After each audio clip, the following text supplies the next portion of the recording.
warkalamaanay maanta wixii wararaha ana idin haya madaxweyne farmaajo madaxweynayaashii hore waa shireen labadii gole ee baarlamaanka Soomaaliya waa shireen madaxdii maamul goboleedyada waa shireen wasiiradii maamul goboleedyada waa shireen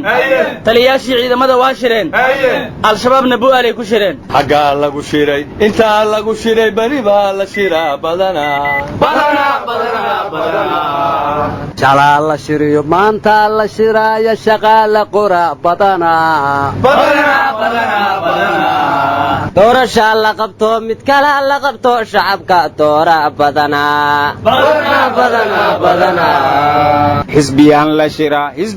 shiray xisbiyaan la shiraa badana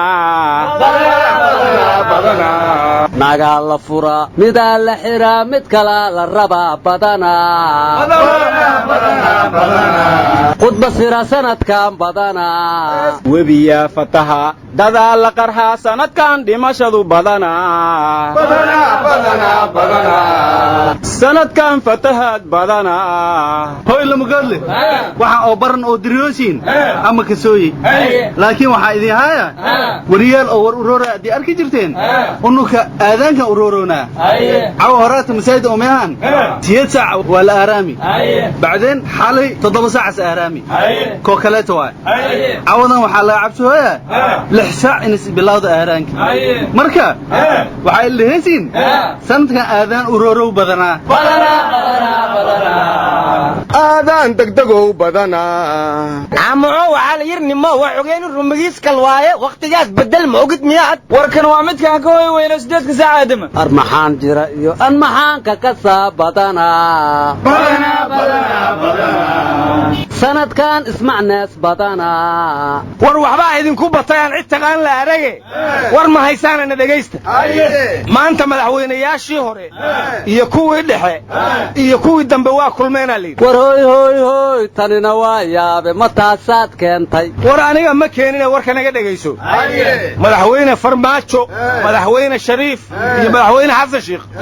iyo xisbiyadoodiiba shiray ku jiraan maanta wixii hore quba ma ka dhacday he afayeenka madaxtooyada cabdinuur maxaa axmed wuxuu yiri doorashada soo socota ayaa laga wada hadlayaa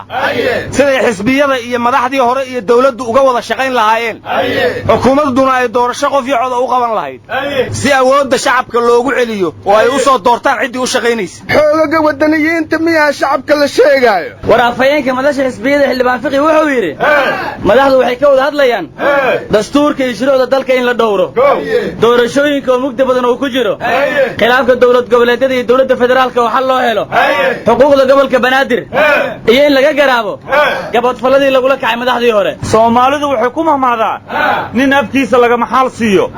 fiqi iyo madaxdii hore ee dalka xaq uma laha in laga dhigsto maqaamka Muqdisho ka shaqeynayna waayo iyaga ayaa dayacay ma ogtahay magaalada Muqdisho inuu joognaa ma milixdeen wali manajiri ricooten xaax hoy waa iska waramaysiin leedin cabdinuur iyo fiqi markii oo warkood la moodo yoonkaanayti 4 waa بعدين unuka uka 4 ku haysano war waxa la yiri xamar waa ma dhaafaan mudad hees ku maqasheene waana laga maarmaan dal iyo muunad wadareede inkastoo la maydhaamayoon cuduna maamuusin oo meeshu sharaftay mudnayd laga madoobeeyay waxba yaan la moosina shacbigan dhiiga laga miirtay muqdishona ku nool yaa matala adinka mooyaan an maxaan ka kasa badana laftigeedu badana warana waxaan leeyahay muran iyo khilaaf iyo waran mudac ka daamaynin waa wixii moraal jabiyay oo ciidan maatadu waa in meesha lagu dhaafo oo lees masaabaxo horta madaxdu waa kulmeen oo waa heshiiyeen la yiri aniguna ma rumaysan sababtoo ah Abdullaahi Sheekh Xasan hadda ka hor wuxuu yiri lama rabitaan kooru midoobo ma rafiiqan sababtoo ah hal waxay wada rabaan warabwaanin dhageelle wuxuu yiri maalin bay halaagiyo hari uur ku taaladu maalin baa halkaan naal hore looga sii socon habqan bay kudlaatay haraa maalin laga shubi waxay hogatay waayo hoggaan baa u soo bixi gacan hoorsi baratay hodantooyadeeday maalin hoos u soo dhuwan daalin kala hayaanshiyo hororraa furfuraye qabkii iyo hankeenniyo sharafkeen halkeedii heeraye maalin baa halyaay kici warwar ma haysaana waxaa la yidhi jacayl laandheero sheegtay hadduu kaa leexan waayo markaad noqotaan lamaane amuu loof kugu abuuro waxaa dhici kara lugooyo dhibaatana looma baahna haddaad sawlaab jileecdo codkiisana layf u saarto warkiisana liisgarayso amaad layf kula cawayso dabeed laba reer isjiirto amay qoladaada liiddo laftuu caashaqa ka sheegtay qabiilkaagana barlayso arooskii ka laabo weeye dhammaantiina loos gareeyo war intuusan luus garaynin muu ignoor gareeyo war hadduu luus gareeye muu bolo gareeyo layska ilaaway oo aanay ku arkaynin yaa ogeysiya ismooge maa laga wadaa hadduu jacayl waa bele boggiyo kaa gala caloosha haddaad badal quudan weydo hadduu biyo kaa irdheeyo baddaad ku jirta aya garo jacayl badgalaay weligee ma arkin jacayl badgalaa maaragca bad baan galay alla ilahee bad baan galay ma maqlin miya war jacayl ma taqaaniinna dhegaysta waa yeelle kale iyo adoo hawl wadaag badana oo wadar la jira maalintan kuugu imid waabka kalgacaylkii ii galay wadnaha iguna weynaaday halkuu walac ka yidhi oo wataan layga waafaqay abwan xaatira gabarta hol wadaaga degan tahaya ar adaa marana war dhiigleeyo ku yidhi warwar ma haysaane maanta waxaa jira waa labada gol ee baarlamaanka ka soo baxay hee mursal iyo cabdi xaashi ayaana si wada jira u shir gudoomiyey waxayna ka doodeen miisaaniyadda 2020 gudoomiye cabdi xaashi wuxuu yidhi in baarlamaanku sidan wada shaqeeyo oo khilaafkii la dhameeyo waa muhiim mursalna wuxuu yidhi xoogga waa inaad saarnaa sharciga doorashooyinka ee lamadoodba kalamaan ahaa miisaaniyada ka waramaayeen khilaaf iyo doorasho imaha maxaa aaga jiraan uu kaa kalamaanay war miisaaniyadda uu soo hordhigay bayle ma ansixinayaan baarlamaanku arooda mar horaa laga taxadiri oo waran ii gaashaan laga dhigi taas war waxaa la yidhi beeni maxay taree boromaan ka yimi wasiir bayle wuxuu baarlamaanka hor keeno cid joojin karta ma laha bayle ma aha baarlamaan ee bankiga xooga baajiseen maxaa looga baaji waayo beesow heestaahe war baarlamaanka maanta xildhibaanaha waxay yidhaahdeen waa sharci darro kulanka maanta loo fariisiye labada gole war kuwaas gacantii baylaan gaarine goormaa golaha shacabka laga dhigay war baarlamaanka markuu bayle gelay kulli wuu salaamay gacan gacana lagama gaaro aryaadaha anigu waraan idiin sheegaahay idaacadahan beentaan ku nacay gudoomiyaha gobolka shabeellada hoose najax wuxuu yidhi aniga istaafkaygu weligoor dad ma dilin hadda warkaa saxaafadii sheegtay caddaynaa laga rabaa war ciidanka buula mareer joogaaba waxay dhaheen dagaalka la sheegaya iyo qaraxyadu waa been xabadaa kana xitaa buulo kama dhicin mucaawinaanna dadka u qaybinayno ee ma mucaawinada dagaala oo wariyaasha mashabaabaa warka siiya maye warkaysan hubsayn warwar ma haysiin meesha ciidamada ay ku dirireen waa ekas kontarool afgooye warwar ma haysaana deegaanka dabarra waxaa lagu soo dhoweeyey saraakiil ka tirsan ciidanka dawladda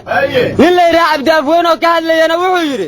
shabaab ma imaan karaan meeshaan iyo meel u dhow warwar ma haysiine xisbiga waddani wuxuu oggolaaday in la dhexdhexaadiye iyaga iyo xukuumadda waxayna dhaheen mas-uuliyiinta laga xidha haddii la sii dayn waayo banaanbaxyada dib aan u bilaabaynaa war awal waxaa lagu heshiiyey in banaanbaxa iyo xabsiga mandheeraba la xidho laakiin muuse waa xiri diiday warwar ma haysiine gaalkacyo shuuto iyo liiman caliyaro baa tegey shuuto oo reer gaalkacyo la hadlayna wuxuu yidhi aniga markaad diyaarataan dili waxaad xasuustaan toogasho iyo suuratulmaa'ida laakiin dibudhiska iyo wacyigelinta ciidanka ayaan ka qayb qaataa ariyaha maantadaanu dad wax qarxiye maxkamad soo saarayay shuutayaa wacyigelin ka dhegaysanaya waaba laga cabsanaya war koonfur galbeed gudoomiyihii diinsoor ee xukunka isku dhejiyey maxkamadaan soo saaraynaa bay yidhaahdeen arooda daambuugaan la sheego beledka dhallinyarada joogta ay cabbaay maxaa mar hor wax looga qaba waayey war macaal ardadii iyo qaybo badan oo bulshada ah lagu eedeey iyo macallimiintoodii ninku hadduu xil ka dhiiba xaa loo xukuma cadceed loo kuleel yaab la iyo yurugba soo tuurtay cadceeddu intii tabar yar iyo ciiska oysiiday anigoon gabaad yaalin iyo yaaq humbulan waayin ma harsado yabaal iyo midaan qarniyaan yuure keelaygii nin kala yeeshay oo waagi kala yaacay intaan yaahillaa ari inaan daba ixoobnaado gun baa lagu yaqaana amaba yoolac doqoneede waa inaan yabashaa xornimo u yaxaas cunay warse ma waalanta haddan xorna hayse xornimo yaxaas u cun james iswaan naxaw qabaxa